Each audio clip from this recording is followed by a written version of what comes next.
복잡해요. 냉기나 이런 데 있으면 자기는 모르겠어요. 와이프는 진짜 그래요.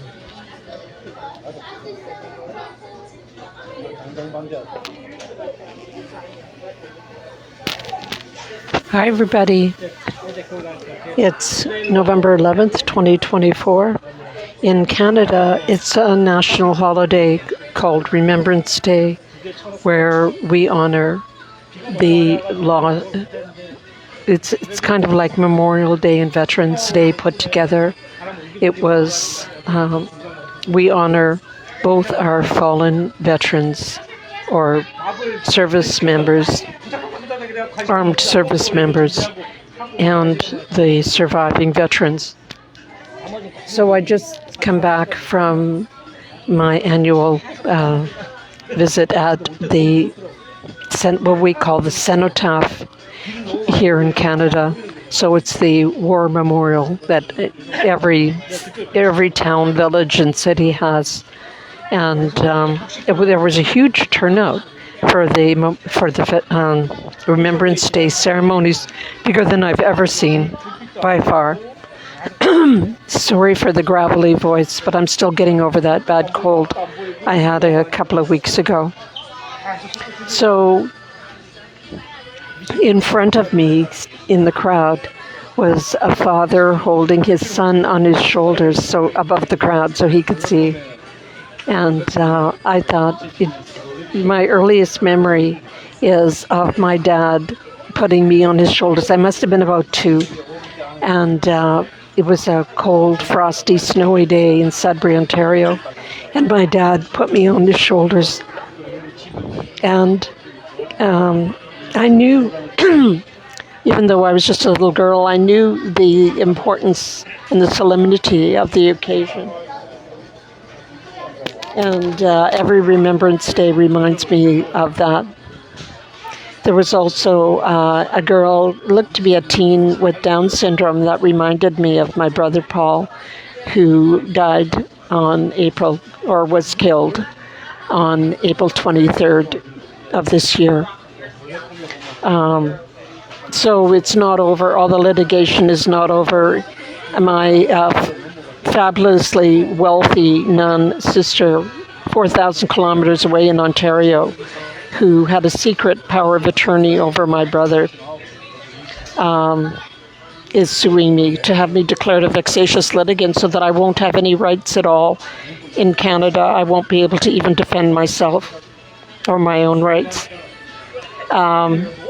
She's had 3 big law firms working for her so far. Charles Gibson in Ottawa, and Singleton Urquhart, and now Ladner, Borden Gervais here. I guess her lawyer must have got fired or something by his previous law firm, but now they've got another big international law firm working for them. And one thing that occurred to me this week is that her legal expense. She's been is a drug and alcohol counselor her whole life. How on earth could she afford $500,000 in legal fees? My worst case scenario is her religious community, the Sisters of St. Joseph of Sault Ste. Marie, 2025 Main Street in North Bay, Ontario, inherited or were granted huge swaths of lakefront property by the provincial Ontario government to run residential schools for Indigenous children. And they don't do that anymore, but for some reason she's still got more money than God. And I'm on an old age security. All I have is old age security and Canada Pension Plan. So she's basically trying to discredit me, but she's not going to win. As my grandfather, the Ontario Superior Court judge, used to say, the wheels of justice grind exceedingly slow, but they grind exceedingly fine. But I've got my work set out for me this week. We had a judge, Mr. Justice Eidelman, who had seized himself of all the applications in this case. And I thought, I was content that he was going to be the judge. But then, when my sister finds out the police have reopened the investigation into her fraudulent forged representation agreement, a new judge who was formerly worked for the Federal Department of Justice is parachuted in. And the judge that we had, who's familiar with the case. So I have to explain everything all over again. I have to describe the trauma of watching my little brother with Down syndrome be locked up by the provincial New Democratic Party government for 588 days and then die. I think he was killed. I think they did medical. Well, what I know about his death is that he had a stroke or something. He had a gash in the side of his head that was oozing blood. They say I've heard indirectly. They've never told me what happened, but they say he had a stroke. But he was recovering. I told you guys, he grabbed a book from my hand. He sat up in bed. He looked me in the eye. He was recovering. Then the nun found out the police had reopened the investigation into her shenanigans, her fraudulent and forged power of attorney, and boom, he's sedated. And when I last saw him, all his medical supports, his ventilator, the ventilator they have over his mouth, that was gone. His intravenous was gone. His catheter was gone. And he appeared, he looked dead to me. I think he looked dead on April 22nd, although she said he died on April 23rd.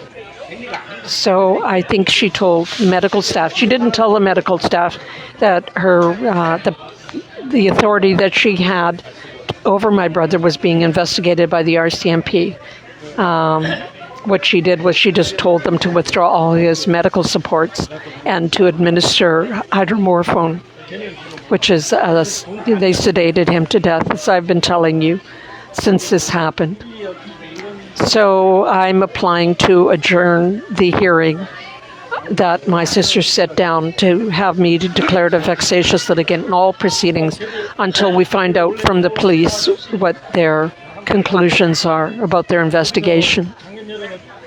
So thank you so much for all your support, everyone. And please, if you can, continue to contribute to our GoFundMe account and most importantly, pray for us. Because if the Catholic Church is funding her on top of her religious community, that's not fair. That's bullshit. That's totally not fair. And I'm going to try and find out tomorrow from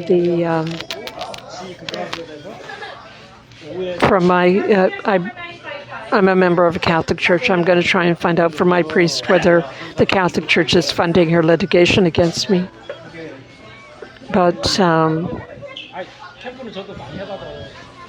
thinking of Paul today. We used to always go for lunch after the ceremony at the cenotaph on Remembrance Day.